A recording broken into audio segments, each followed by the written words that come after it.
It wasn't the weight that made the men stop talking. It was the light.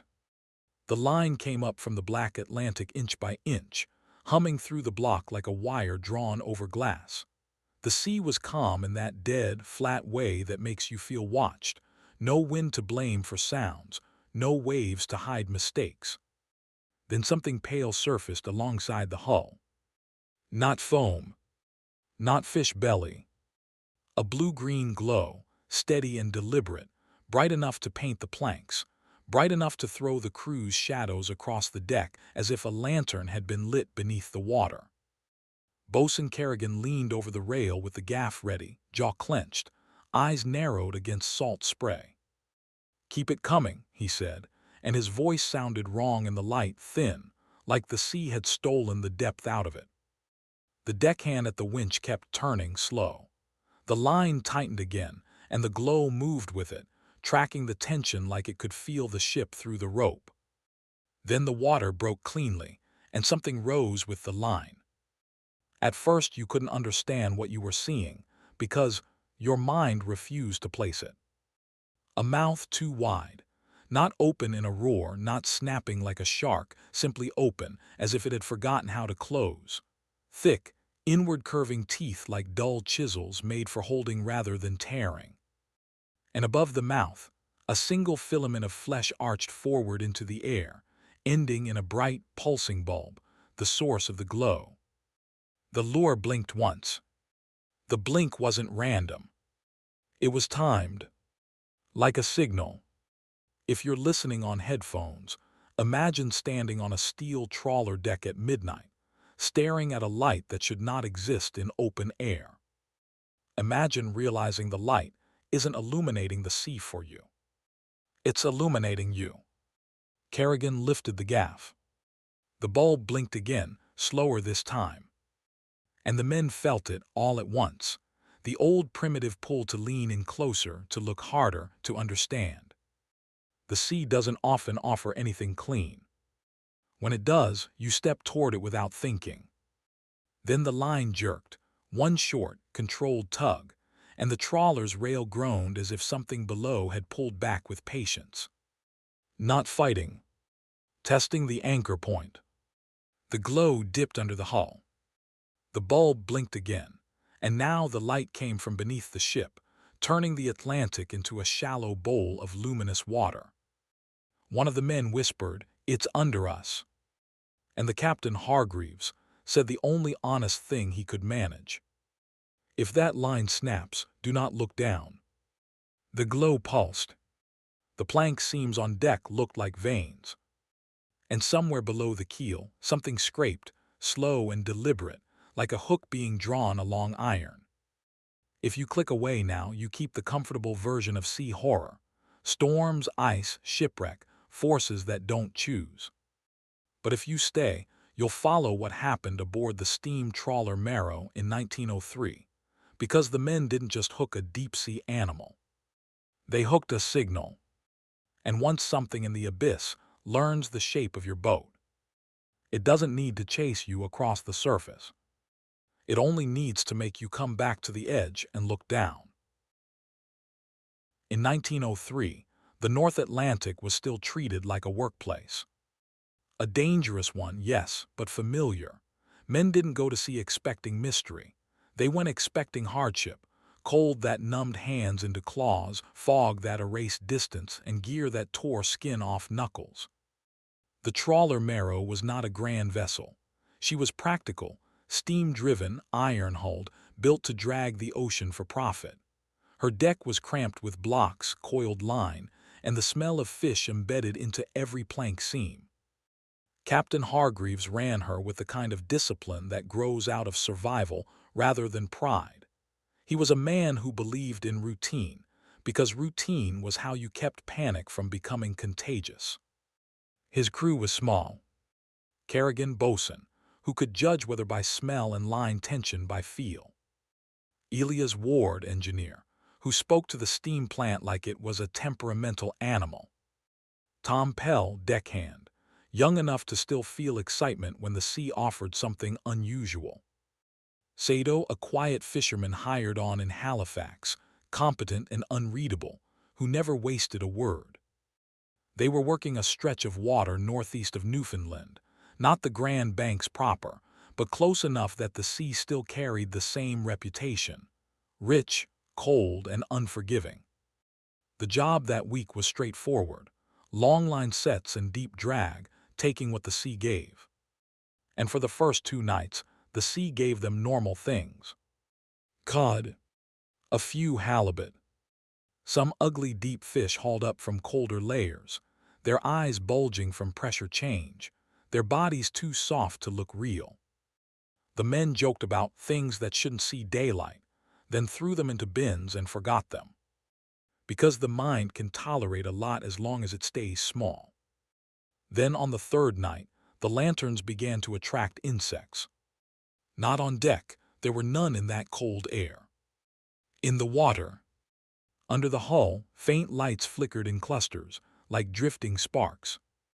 Bioluminescence isn't unusual in deep water, but it doesn't usually appear under a trawler like a response. Kerrigan noticed it first and leaned over the rail with a frown. "Phosphorescence," Tom offered, eager to sound useful. Kerrigan didn't look at him. "Phosphorescence doesn't follow," he said. The lights under the hull moved slowly, keeping pace with the ship's drift, as if something below was dragging a net of living embers beneath them. Captain Hargreaves saw Kerrigan watching and said, "Ignore it. Keep your hands on the gear." A good captain doesn't chase distractions. A good captain also knows that the sea can punish curiosity faster than storms ever will. So they worked. They set the line again at dusk, feeding it out until the bobbing floats dwindled behind them. The Atlantic was flat and black, the sky a low ceiling of cloud that swallowed stars. As they waited for the line to soak, Ward called up from the engine room. "Compass S off," he said. Hargreaves frowned. "Off how?" Ward's voice came back tight, swinging, like there's iron under us. Kerrigan muttered, "We are iron." Ward didn't laugh, not like this. Hargreaves went below, looked at the compass himself. The needle wasn't spinning wildly. It was hunting, drifting a few degrees, then correcting, then drifting again, as if the ship were moving around something that exerted a slow magnetic influence. Hargreaves didn't like it. He didn't announce it. He just adjusted course slightly, trying to clear whatever anomaly had lodged under them. Above deck, Tom was watching the water. The flicker was still there. Only now it was more organized, long lines of light, not random sparks. Like a pattern. Like the sea was drawing. If you were there, holding a mug of bitter coffee and staring down into black water, you'd feel the same quiet unease, the sense that you're being studied by something that doesn't need eyes the way you do. They hauled the line at midnight. The first few hooks came up normal, cod, torn bait, empty barbs. Then the line grew heavier. Not with the sudden jerk of a big fish fighting. With a slow, increasing load, like dragging something reluctant off a bottom that didn't want to let go. Kerrigan put his shoulder into the hauling wheel and felt the vibration in the rope. "Something S on," he said. Tom grinned, youthful, "Big one." Kerrigan didn't smile back. He leaned closer to the line as it ran over the block. The rope wasn't fraying. It wasn't chafing. It was wet warm. Warmth in the North Atlantic at midnight is never casual. Ward climbed up from below, wiping his hands on a rag, and sniffed. "That's not fish," he said. The smell on the rope wasn't salt and oil. It was sour and metallic, like wet pennies and spoiled kelp. Kerrigan slowed the winch. "Easy." The line continued to rise, and the water beside the hull began to glow. Not a bloom of phosphorescence. A directed light, climbing with the rope. Blue-green steady. Tom leaned over instinctively, face hungry for the S. "Aight." Hargreaves caught him by the collar and yanked him back hard enough to bruise. "Don't," Hargreaves said. Tom blinked in shock. It's just... Hargreaves' voice went low. Nothing just glows like that for a hook. They watched. The glow brightened until the ship's underside was outlined in pale fire. The men's hands and faces were lit from below, turning them into something theatrical, actors on a stage the sea had chosen. Then the surface broke and the lure appeared. A bulb at the end of a long filament, pulsing in clean beats. Once. Pause. Twice. Long pause. The pattern felt deliberate, and the human brain hates deliberate things it didn't design. Kerrigan's mouth went dry. "That's fishing," he whispered. And he was right. The thing they'd hooked was an angler of sorts, but scaled to a size that made the concept obscene. As more of it rose, the men saw the jaw. Then the head. Then a hint of the body, dark, ridged, heavy, mostly unseen because it refused to come fully into air.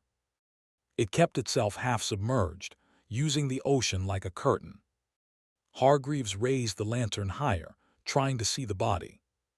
The creature didn't recoil from light. It didn't fear it. It simply blinked its lure again, matching the lantern's sway. As if responding. As if learning signal. Kerrigan reached for the gaff by reflex.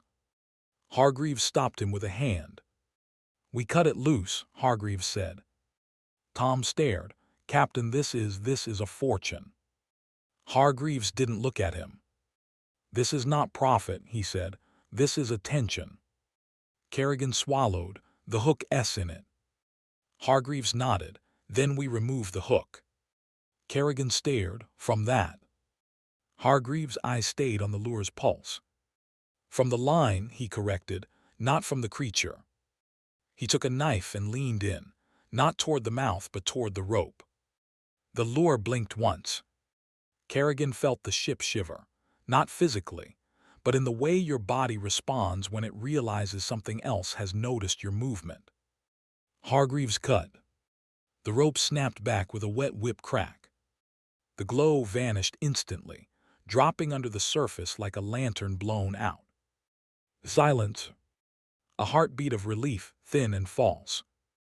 Then the hull rang.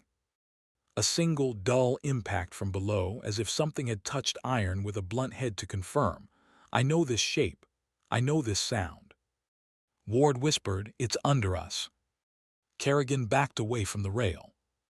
Tom leaned in again despite himself, hypnotized by the black water.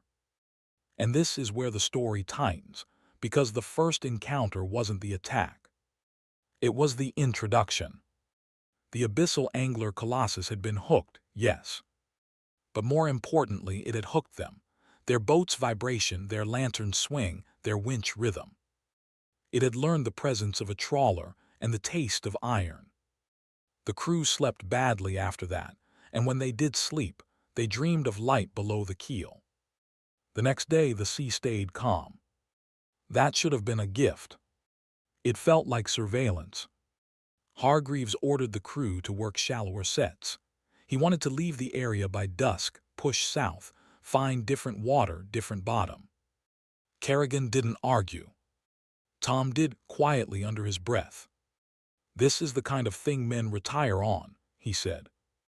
Ward overheard and said, "Men don't retire on things that follow." Tom scoffed, "You don't know it followed." Ward pointed at the compass. It still drifted. Not wildly. Enough to suggest a mass under them, moving in slow parallel. That afternoon, they found their first empty sign. A float from the previous night's set, bobbing alone, line severed beneath it. Clean cut. Not snapped by strain.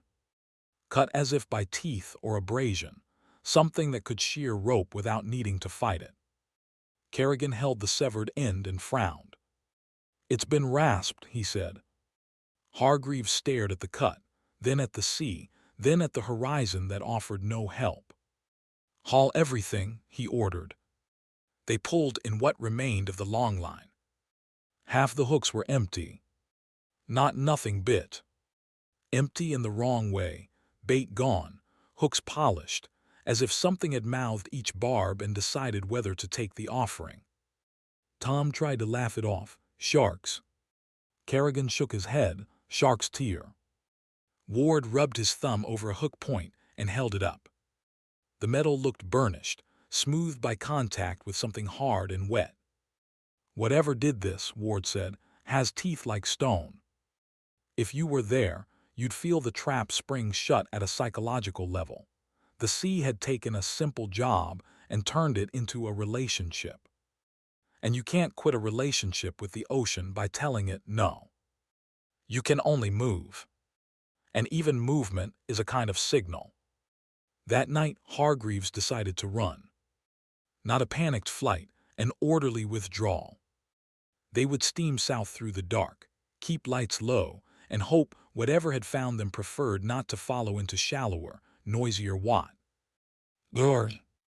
As the engineer stoked the boiler, Ward came up with a tight face. "Captain," he said, "the intake's pulling wrong." Hargreaves frowned. "What do you mean?" Ward swallowed. "It's like the water's thick." Kerrigan leaned over the side. The sea looked normal. Too normal. But under the hull, faint blue-green sparks flickered again. Not random now. A line. A long band of luminous dots moving beneath them, as if something vast was sliding its belly through cold water, and its body was shedding light like breath. Tom stared transfixed. "It's beautiful," he whispered. Hargreaves turned on him. "It's bait," he said, "for you." Tom blinked, offended. "What, me?" Hargreaves' voice went flat. "If it wanted fish," he said, "it would eat fish. It wants the thing making the noise, the thing dragging metal through its water." The glow brightened briefly, and a pulse ran along it. One bright beat, then another, then three in quick succession. The same pattern the lure had blinked when it surfaced. Ward whispered, "It's signaling." Kerrigan backed away from the rail. Then beneath them, the ship shuddered, subtle but unmistakable. Not a wave. Not engine vibration. A contact. Something heavy sliding along the keel, as if testing the ship's underside the way a fisherman tests a net. The iron hull rang in a low, groaning note that traveled up through the deck and into bones. If you're listening now, imagine feeling that through your boots. Not an impact that says collision. A pressure that says, "I am here, I can stay here, and you can't see me." Hargreaves ordered the engines higher. Ward ran below. The prop churned harder. The glow kept pace. That was the last moment the crew had to pretend it was coincidence. Because as the Marrow tried to steam out of the area, the sea beneath her lit up in a clean arc, blue-green, bright enough to silhouette the hull from below like a ghost ship. And for a second in that light, Kerrigan saw the outline. Not the whole creature. No human mind gets a clean look at something that size in open water. But enough. A vast head shape under the bow. A filament lure trailing like a mast.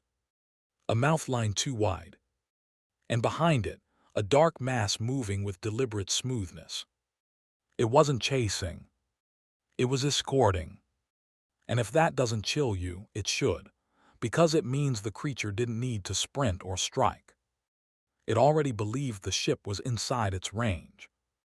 Hargreaves looked at the men, faces lit from below, and spoke in a voice that carried the weight of maritime superstition without using a single mystical word.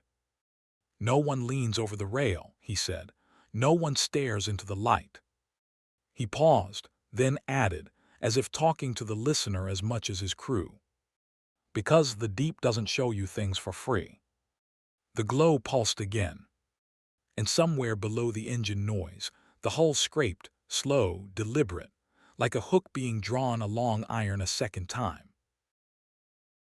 By dawn, the glow was gone. That should have been relief. It felt like the worst option, because when a predator hides in daylight, it isn't because it's afraid of being seen. It's because it doesn't need to be. The Marrow pushed south under a flat gray sky. The Atlantic lay calm and metallic, the kind of calm that makes a ship sound loud. Every piston stroke felt like a hammer, every chain clink carried. Hargreaves kept deck lights off, even in morning haze. Kerrigan wanted to argue, lights were safety, lights were order, but he'd heard the scraping under the keel. He'd watched the compass hunt like a nervous eye. He didn't need convincing anymore. Tom, though, kept glancing at the water, as if expecting the glow to return like a curtain rising on a stage. And that was the first sign of what the deep had actually caught. Not the ship. The men. It had made them watch. It had made them anticipate. And anticipation is a line you can pull. Ward called up from the engine room before midday. "Captain," he said, voice tight, "we're not holding pressure." Hargreaves frowned. "Boiler." Ward shook his head. "Steam's fine, it's the intake, something s fouling it, not weed, something heavy."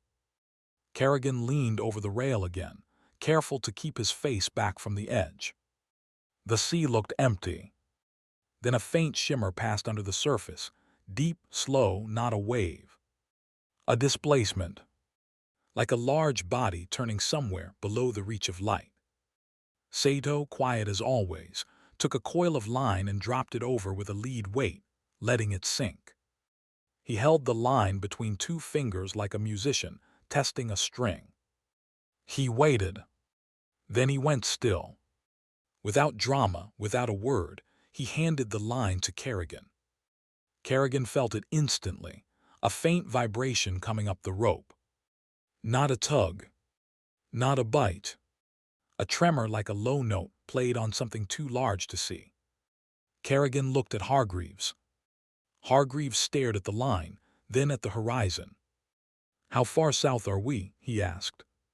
Ward answered, "Not far enough." Hargreaves nodded once, as if accepting a verdict. "Back her," he said quietly. "Reverse for 30 seconds, clear the intake." Ward stared. "Captain." "Do it," Hargreaves snapped. The engine note changed. The prop churned in reverse, the ship's stern shuddering. For a moment, nothing happened. Then the sea beside the hull bulged slightly, an upwelling, gentle as breath. And from under the water, a faint blue-green light blinked once. Just once. Daylight diluted it, but it was unmistakable. A signal flare in miniature. Tom swallowed. "It's here in daylight." Kerrigan backed away from the rail, palms suddenly damp. Because now the glow wasn't a night phenomenon. It was a choice. And that meant the creature could decide when to show itself, meaning it could decide when to make men look. Hargreaves said, "Forward." Ward reversed again, pushing steam into the prop. The Marrow lurched ahead. The light vanished as if switched off. But the intake didn't clear. Ward came up again an hour later, face gray. "Captain," he said, "it's still fouled. Whatever it is, it's not floating off." Hargreaves didn't ask the next question out loud, because if you asked it, you had to admit you were thinking it. "Is it holding on to us?"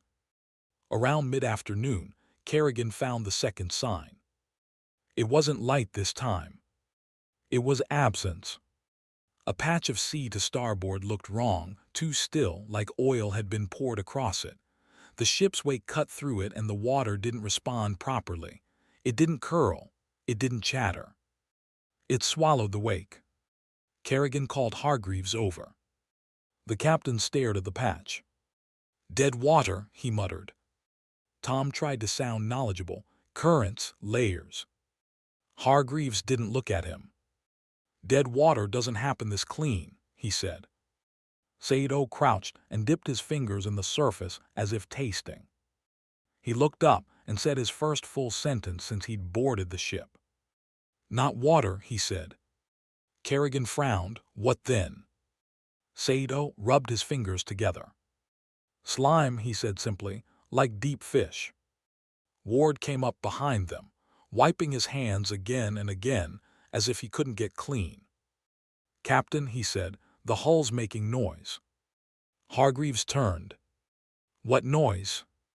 Ward swallowed, a low vibration like something brushing iron. Kerrigan felt his stomach tighten because he knew exactly what Ward meant. The hull wasn't being struck. It was being touched. A contact meant to be felt, not heard. A reminder. You can't call for help from the open sea quickly in 1903. There's no radio on every boat. There's no Coast Guard watching screens. There's only distance, and the slow speed of steam, and the fact that the ocean can decide you're alone even when you're not. Hargreaves made a decision then. Not heroic. Administrative. We stop fishing, he said. Tom stared. Captain, we stop, Hargreaves repeated. He turned to Kerrigan. Secure. The gear, no lines in water, nothing to hook us back. Kerrigan nodded, relieved and ashamed of it. They brought in what remained, coiled ropes, stowed hooks, cleared blocks. It should have made the ship feel cleaner. Instead, it made the ship feel like a man who has put his hands in his pockets because he doesn't know what else to do. The first casualty happened at dusk. Not as an attack. As an accident the creature had been arranging since the moment the line first came up glowing. Tom Pell was on the starboard side securing a loose coil. It wasn't dangerous work. It was routine. He bent down. A sound came from the water, soft, almost delicate. A faint splash, as if something had surfaced and dipped again. Tom looked. That was all. Just a glance over the rail. But the human brain is wired to chase light, and the sea knows it. A blue-green blink flared under the surface. Small, close, beautiful in the way poison is beautiful. Tom leaned. Kerrigan saw it and shouted, Tom, back. Too late. The blink became a steady glow, and it rose until it illuminated the underside of the rail like a lantern held by a hand beneath the water. Tom's face changed in that light, his pupils wide, his mouth slightly open. He wasn't thinking danger. He was thinking, look. If you're listening right now, imagine the most compelling thing you've ever seen, and add the knowledge that it does not belong where you're seeing it. That's what a lure does. Kerrigan reached for Tom's belt. Tom leaned further. Then the water moved. Not a splash upward. A smooth lift, like the surface itself had risen to meet him. A filament, thin, rope-like, whipped up and touched the rail, then touched Tom's sleeve. It didn't wrap him like a snake. It stuck to him like wet tar. Tom jerked back, startled, and the filament stretched, elastic, strong, and in that stretch Kerrigan felt the tug travel through Tom's body into the rail. Kerrigan grabbed him and pulled. For a second, Kerrigan thought he had him. Then a second filament rose, and then a third, multiple lines fast and controlled, touching, adhering, tightening. Tom's boots slid. He didn't scream immediately. He made a short, confused sound, like a man slipping on ice. Then the lines tightened, and he went over the rail. Kerrigan lunged and caught his wrist. His fingers locked around Tom's sleeve and tore cloth, but he held skin. Tom's eyes met Kerrigan's, wide and wet, and Kerrigan saw the truth in them. Tom hadn't meant to go over. He'd meant to look. Kerrigan hauled. The pull from below countered him, steady and tireless. Not jerking like a hooked fish. Drawing like a winch. Ward and Sato rushed in and grabbed Kerrigan's belt, anchoring him to the deck. For one sick moment, the marrow became a tug-of-war line between men and abyss. And then the glow flared brighter beneath the water, lighting the underside of the hull like a stage. In that light Kerrigan saw shapes, dark masses moving just below surface, too big to be fish, too smooth to be whales. He didn't get a clean outline. He got a feeling of size. And he understood, the creature wasn't pulling with one limb. It was pulling with its body, with the ocean itself as leverage. Kerrigan's grip slipped. Tom's wrist twisted. A pale line of light ran along the filament as it tightened, and Tom was yanked downward with sudden efficiency. Kerrigan felt skin slide from his grasp. Then nothing. No scream trailing off. No thrashing. The water swallowed Tom as if he'd never existed. Silence hit the deck like a slap. Kerrigan stared at his empty hand. Ward whispered it took him. Hargreaves came out of the wheelhouse with a face that looked carved. He didn't ask what happened. He'd heard the shout, the scuffle, the sudden quiet. He looked at the water. The glow was already fading, sinking under the hull. Then one last blink, like an eye closing. Kerrigan spoke without looking at anyone. "It used the light," he said. Hargreaves nodded once. "Yes," he said, "and it used him." Then he turned to Ward. "Full steam," he ordered. Ward hesitated. "Intakes fouled." Hargreaves stared at him. "Then we burn the engine trying," he said. "Better a dead plant than a dead crew." Ward went below. The engine note rose. The marrow began to push harder through dead water. And the men on deck stood at the rail like mourners at a grave, because in the North Atlantic, you don't even get a body to bury.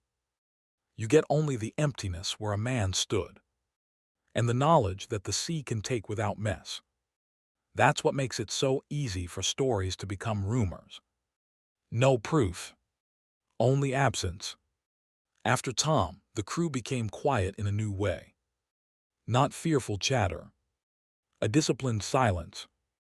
No one leaned over the rail again. No one spoke above a murmur. Even Ward moved in the engine room like a man, afraid his footsteps were being heard through iron. Hargreaves changed tactics. He ordered every lamp cove red. No more bright lanterns, only low hooded light. He ordered the galley fire kept minimal at night. He ordered Kerrigan to rig lines between stanchions, makeshift safety rails, so no one could stumble to the edge without being stopped. And he did something else, something that should tell you how serious he was. He stopped the men from smoking on deck. Not for discipline, because the ember glow was a signal. Everything luminous had become a liability. If you were there, you'd feel the psychological pressure this creates. You're on a ship, and ships survive on light and routine. When you start moving in the dark and whispering like criminals, it feels like you've already lost. The creature had done that without touching most of them. It had changed their behavior. It had rewritten the ship's rules. That's what real predators do. They don't just kill. They train. Near midnight, the compass went wrong again. Not drifting now. Pulling. Ward came up with oil on his hands and fear on his face. "Captain," he said, "needle S locked." Hargreaves frowned. "Locked on what?" Ward swallowed. "Southwest. Doesn't matter how we turn the wheel." Hargreaves stared at the compass as if it were lying. But compasses don't lie. They obey. Which meant something under the hull was exerting a consistent influence, strong enough to override the ship's own mass. Kerrigan muttered, "It's like an anchor." Hargreaves' voice was low, or like a leash. That word sat on the deck like a weight. Leash implies intention. Leash implies ownership. The sea doesn't own you in the way land owns you, not normally. But something in the deep might. Hargreaves ordered Ward to stop the engines for 1 minute. Ward stared. "Captain." 1 minute, Hargreaves repeated. "I want to feel the water." Ward obeyed. The engine noise died. Silence rushed in like cold air, and in that silence the ship became a listening instrument. They heard it immediately. A faint scraping under the keel. Slow. Deliberate. As if something was drawing a hard edge along iron to test the thickness. Then underneath that scrape, the faintest pulse, like a distant drumbeat in water. A pressure wave, not sound. And in response, the sea beside the hull began to glow again. Not a flare. A gradual bloom, spreading outward in a ring. Blue-green, beautiful, wrong. The ring widened until it surrounded the marrow like a halo. Kerrigan stared, unable to help himself. Sato made a low sound, not fear, not prayer. Recognition. Hargreaves watched the ring and said something that felt like the only honest sentence left. It's penning us. As if to confirm, the ring pulsed once brighter, then dimmed. A signal. And the ship drifted without engine power, turning slightly on the ring's invisible current, as if the ocean had become a hand rotating a toy. Hargreaves ordered engines back on. Ward ran below. Steam returned. The ship pushed forward again. And the ring moved with it. Maintaining distance. Maintaining shape. You can't outrun something that doesn't need to surface to keep pace. And you can't fight something you can't reach. That's the core of deep-sea horror. The helplessness isn't emotional. It's physical. It's geometry. Hargreaves knew they needed help. In 1903, help means another ship. So he made the only practical choice. Head toward the nearest known traffic line, an area where other fishing boats might be working, where a signal flare might be seen, where their story might have witnesses. But every attempt to change course met resistance. Not from wind. From the sea itself. The marrow would yaw slightly back, as if the water under her was thickening on one side. Ward reported the intake strain, increasing whenever they tried to turn north. They're holding us in warmer layers, Ward said, voice hoarse. It's like the ship's fighting syrup. Kerrigan said, or like something is pushing us back. Hargreaves didn't correct either man. He stood at the helm and watched the compass needle pull. Then he did something that tells you how desperate he was becoming. He ordered Kerrigan to prepare a depth charge. Not an actual naval depth charge. This wasn't a warship. A barrel of scrap iron and chain, packed with lamp oil, and whatever blasting powder they carried for emergency signaling or clearing fouled gear, enough to create a concussion in water. A crude weapon. A fisherman's attempt at artillery. Ward protested, "We don't even know where it is." Hargreaves looked at him. "We know where it isn't," he said. "It isn't afraid." They prepared the barrel on deck, hands shaking, eyes always flicking to the black water and the faint occasional glow that blinked like a patient eye. If you're listening, imagine the mindset of a crew building an explosive on a rolling deck in the dark, not to kill, but to convince something unseen to move away. That's not combat. That's pleading with force. And force doesn't bargain. They dropped the barrel at 200. The moment it hit the water, the sea flared with blue-green light, bright and sudden, as if whatever was below had been waiting for exactly this, waiting for them to throw something heavy and noisy into its domain. The barrel sank. The glow followed it downward like escort lanterns. Hargreaves counted seconds under his breath. Ward stood with hands over his ears. Kerrigan watched the line marker float they'd tied to the barrel, eyes narrowed. 20 seconds. 30.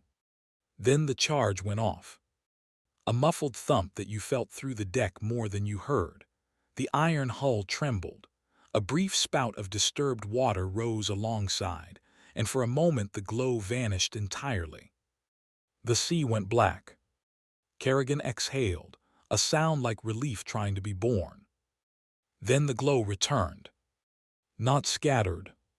Not weakened. Reformed in a tighter ring, closer to the hull, brighter than before. And in that light, for one horrifying second, the crew saw the outline beneath them more clearly than they ever had. A head shape longer than the ship's dinghy. A mouth line that seemed to extend beyond any sensible anatomy. a lure filament arcing up like a mast, and then behind it another glow.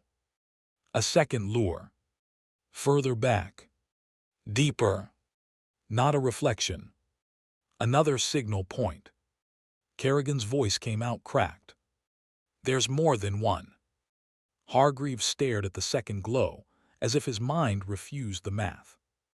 Ward whispered, or it's breeding. Sato, silent until now, spoke softly. Angler, he said, they use light to make fish come close. He looked at Hargreaves. We are fish now. The ring pulsed. Once. Then twice. Then 3 quick beats. A pattern. Not random. It felt like instruction. And the ship's compass needle, stubborn as guilt, pulled again toward the southwest. Hargreaves understood what the abyss had just told them. You can throw thunder into the deep. The deep will answer with light. And light is the deep's language. It speaks it fluently. You do not. The next hour was the worst kind of waiting.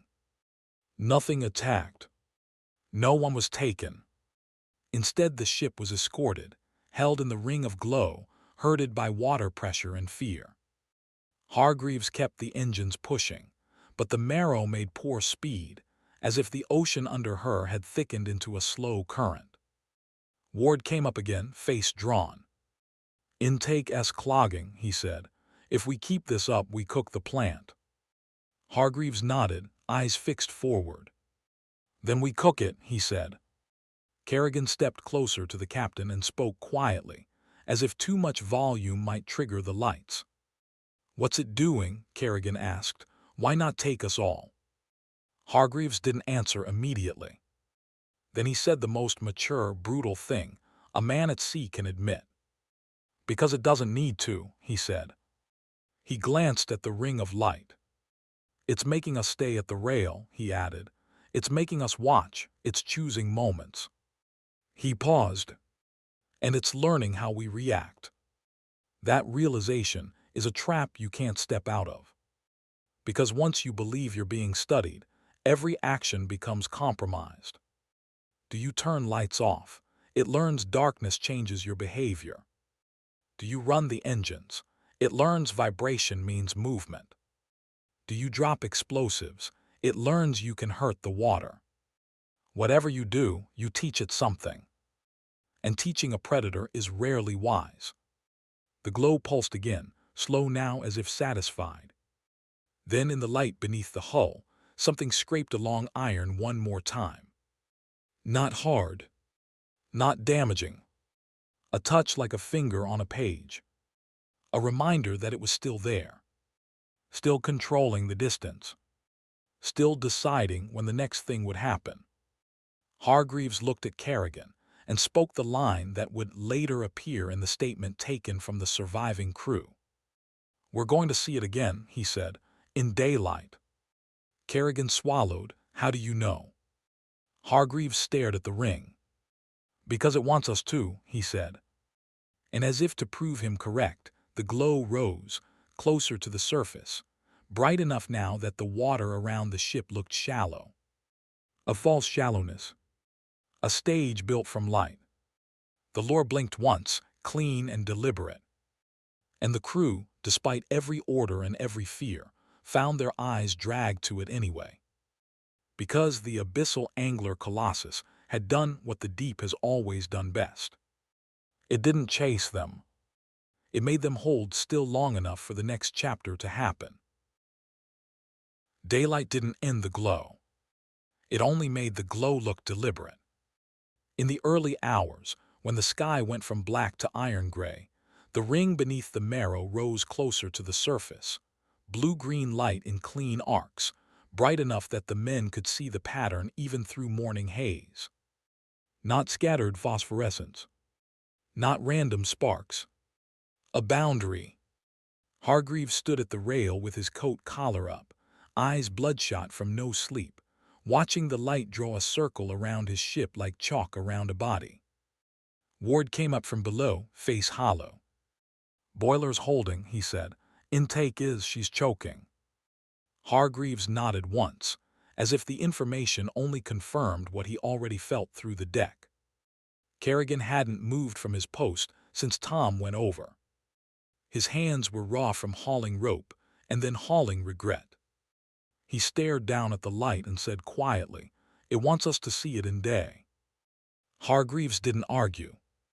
Because a thing that can keep pace all night without surfacing doesn't need daylight for itself. It needs daylight for you. So you can become certain. So you can become frightened in a way you'll carry back to shore.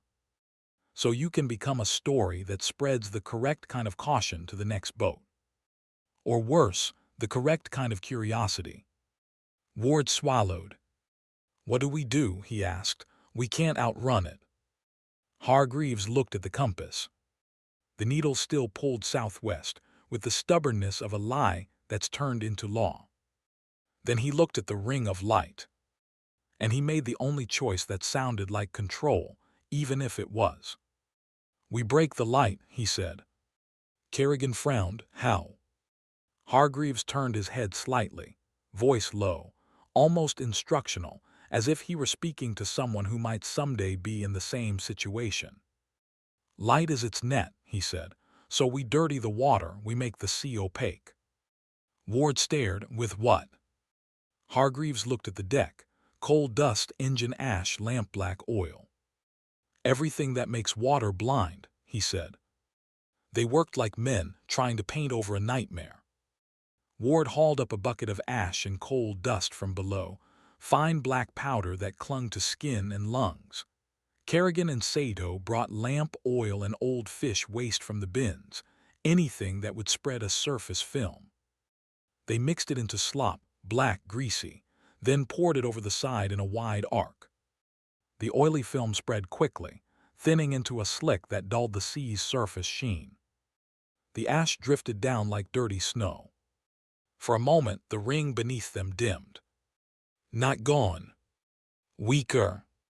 As if the boundary had been forced to move deeper to remain visible. Kerrigan exhaled through his nose. Again, Hargreaves ordered. They poured more. More ash, more oil. The sea around the hull grew dark and smeared, and the ring's glow blurred at its edges. The men felt something they hadn't felt since the first hook was cut. A thin, irrational hope. Then under the slick, the glow brightened again, stronger, closer, pushing through the film like a lantern pressed up against smoked glass. It wasn't stopped by dirty water. It adapted. The lure blinked once, and the blink seemed brighter than the rest, as if it had learned to punch through obstruction. Ward whispered, "It's turning up." Hargreaves stared, jaw tight. "Yes," he said, "and it's telling us something." Kerrigan glanced at him. "What?" Hargreaves didn't look away from the light. "That we're not blinding it," he said. "We're only teaching it what we try." The truth landed like a physical blow. Every tactic became a lesson for the thing below. And the thing below had time. A creature that lives in the abyss can wait out anything a surface crew can do with buckets and fear. Near mid-morning, the sea changed again. A swell rolled under the ship without wind to explain it, a slow rise and fall that didn't feel like weather. It felt like mass shifting beneath them. The ring of light tightened until it sat directly under the hull, outlining the marrow from below in pale fire. Then the lure surfaced. Not the whole creature. Just the filament, rising out of the water like a wet whip, ending in the glowing bulb.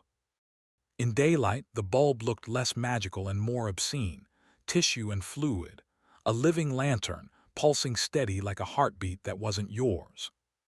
The bulb held still 2 feet above the surface. It blinked once, then twice, then 3 quick beats. The same pattern. A signal the crew now recognized the way a prisoner recognizes the sound of a key. Kerrigan backed away from the rail instinctively. Ward stared, mesmerized and terrified. Sato's face stayed rigid, but his eyes were hard. Hargreaves spoke without raising his voice. No one answers it, he said. Ward's throat worked. Answers. Hargreaves nodded toward the bulb. It's asking, he said, and it's learning what yes looks like. The bulb dipped under the surface again and vanished. For a few seconds, the ring remained bright. Then it dimmed slightly, as if the creature had decided it didn't need to display its lure to maintain control. A show concluded. A point made. Then the marrow shuddered from below, one long pressure stroke along the keel, like a body sliding under the ship. Not an impact.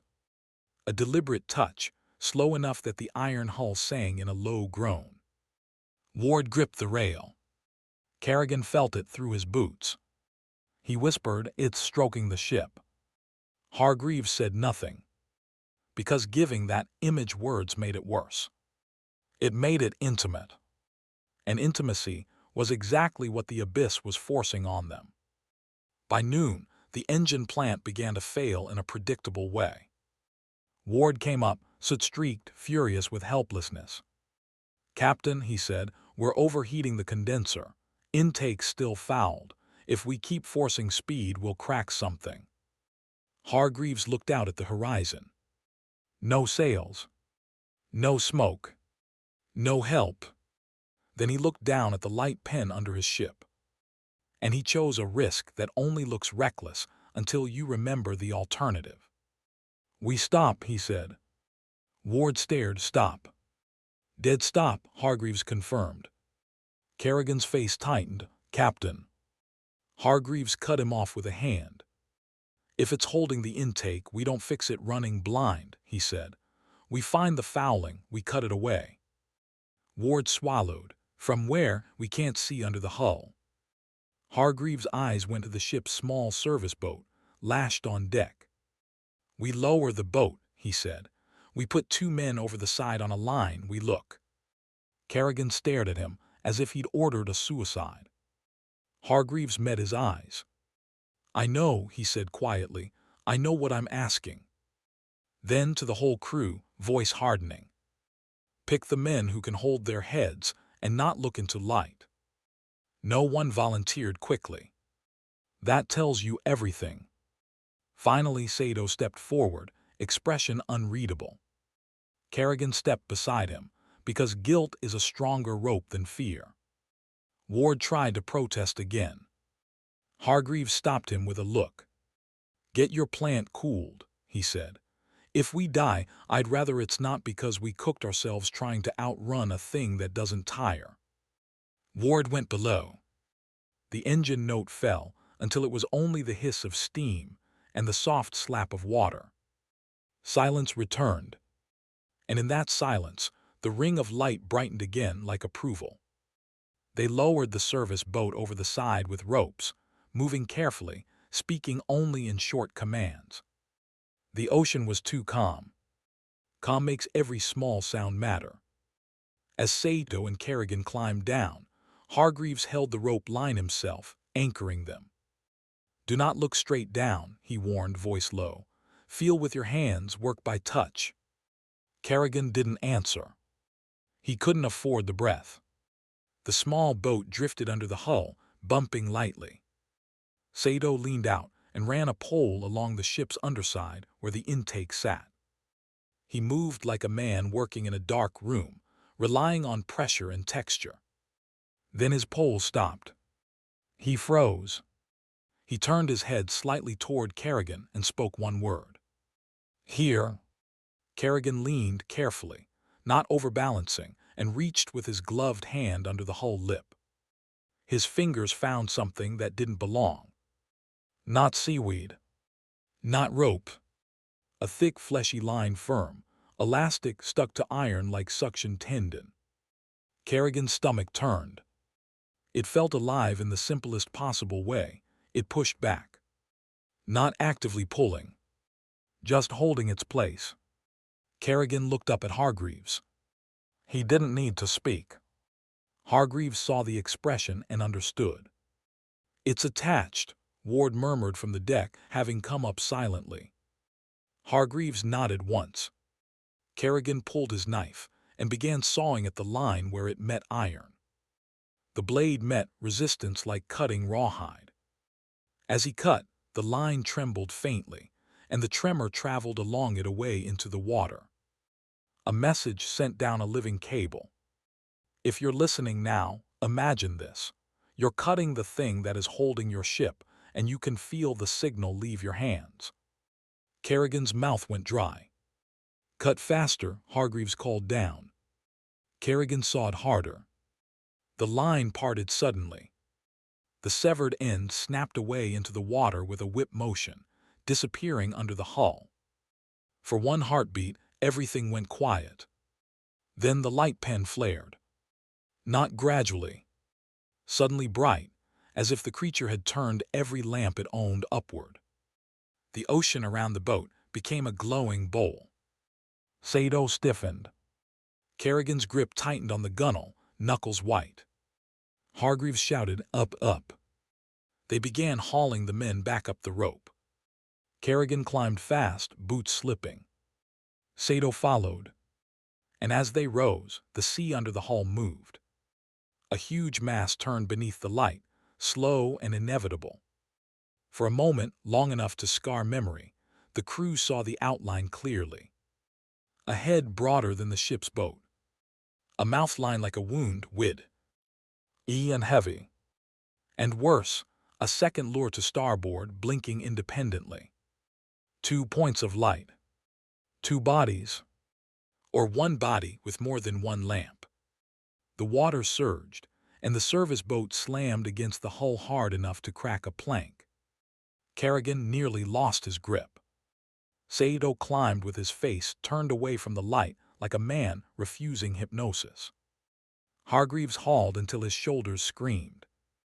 They dragged both men back onto deck and slammed the rail gate shut like that could stop the sea. Ward bent over, coughing. Kerrigan stared at his hands. They were smeared with a clear slime that glistened in daylight like oil. He wiped it and it kept shining. Hargreaves looked at the slime and said, quietly, "It was using us like an anchor." Ward whispered, "We cut it, we're free." Hargreaves didn't answer immediately. He looked at the water. The ring of light had dimmed, but it hadn't vanished. It had simply moved back. Repositioned. Like a dog stepping back after the leash is snapped, not leaving, only adjusting the distance. Hargreaves finally spoke. "We're not free," he said. "We've just taught it where we can reach." They ran the engines again. And for a brief hour, the Marrow made better speed. The compass needle relaxed slightly. The intake pressure improved. Men began to speak in low voices again, as if speech itself was proof of survival. Then the sea lit under the stern. A new band of light, narrow and fast, tracking directly beneath the prop line. Ward felt it first in the engine room, vibration changing, a subtle unevenness. He came up pale. "Captain," he said, "something S under the prop." Hargreaves' face hardened. "Hard over," he ordered. The ship turned. The light turned with it. Not lagging behind. Matching. Kerrigan whispered it didn't need the tether. And that was the bleakest realization of the whole affair. The tether hadn't been necessary. It had been convenient. A way to conserve effort. A way to control without revealing size. Now with the crew actively fleeing, it had shifted to pursuit mode. Not fast, not frantic. Certain. The lure surfaced again off the stern this time, bulb pulsing in daylight like a heartbeat. Tom's absence stood on deck like another man. Every crew member felt the memory of that blink and resisted the urge to look too long.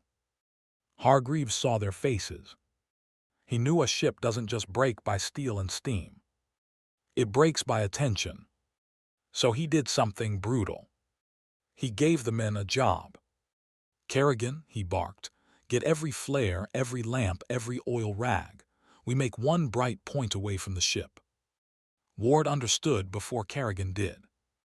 "A decoy," Ward whispered. Hargreaves nodded once. "Give it a light it can't ignore," he said, "and pray it chooses the easier signal." They built it quickly, a barrel lashed with oil-soaked rags, stuffed with anything that would burn bright, plus one of their emergency rockets rigged to ignite the whole mess. They lit it and shoved it over the stern on a line, letting it trail behind the ship like a bright, obscene comet. The flame burned yellow-white in daylight. The ocean around it shimmered, and beneath it the blue-green glow pulsed, curious, compelled. The lure blinked faster. Kerrigan watched, breath held. Then the glow shifted. It moved away from the marrow and toward the burning barrel. For one moment it worked. The sea followed the false star. Ward exhaled. Kerrigan whispered, "Go, go now."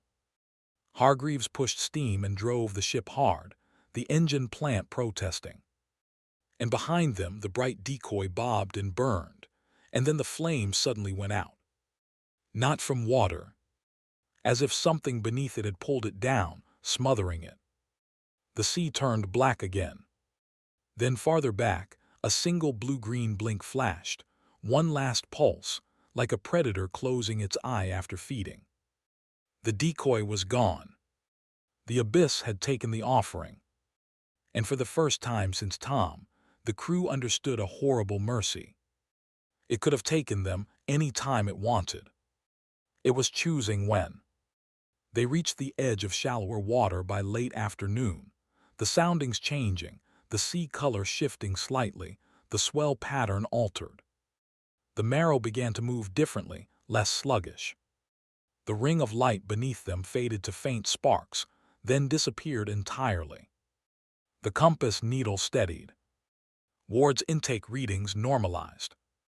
Men began to breathe, as if lungs had been held all day. Kerrigan sat on a coil of rope and stared at the sea, eyes hollow. Hargreaves didn't celebrate. He watched the water for an hour after the last spark vanished, waiting for the glow to return. It didn't. Not because it was gone. Because it had limits. Or because it had chosen to stop escorting. Either possibility was bad. At dusk, they sighted smoke on the horizon, a fishing vessel working the edge of the traffic line. Hargreaves raised a flag and fired a signal rocket. The other ship altered course and came closer, wary. When the captain of the other vessel hailed them, Hargreaves answered in the only words that would keep men from laughing. "We've lost a man," he called, "and our gear's been fouled by something large. We need escort." He did not say glowing, he did not say lure, he did not say mouth. You learn at sea which truths are usable. Only usable truths get you help. They escorted the marrow toward the nearest port. And as the coastline finally appeared, low and gray, the crew felt something they hadn't felt in days. Scale returning to normal. The world shrinking back into a shape men could pretend they owned. But the deep doesn't let you leave clean. That night, anchored near harbor lights, Kerrigan woke from a shallow sleep and swore he saw a blue-green blink out beyond the breakwater. Once, then gone. He told no one, because saying it out loud would bring the abyss into the harbor with him. And some fears are easier to carry privately than to share. The official notes later were short and cold. A deckhand lost overboard. Unusual bioluminescent phenomenon observed. Possible deep-sea fish interaction with gear. Recommend caution on deep sets in that latitude. No mention of a ring that held a ship. No mention of a lure blinking in patterns. No mention of a living tether on the intake. Because the sea offers no body, no specimen, no proof a clerk can stamp. Only testimony. Only a man's trembling hands when he tries to hold a cup. Only a crew that refuses to fish at night ever again. Hargreaves kept the marrow out of that water after 1903. He told his men they were changing routes. He did not tell them the real reason. Because the real reason was worse than any superstition. He believed the creature still knew the sound of his hull, still knew the rhythm of his engine, still knew what kind of light men can't resist. And in the deep, memory is not emotional. It's mechanical. It's pattern. So if you're listening and you ever find yourself on a quiet deck at night, staring at calm black water, and you see a light below that doesn't belong, don't tell yourself it's beautiful. Don't tell yourself it's rare. Tell yourself the truth. In the abyss, light is not decoration. It's a tool. And if it's showing itself to you, it's because it wants you to come closer.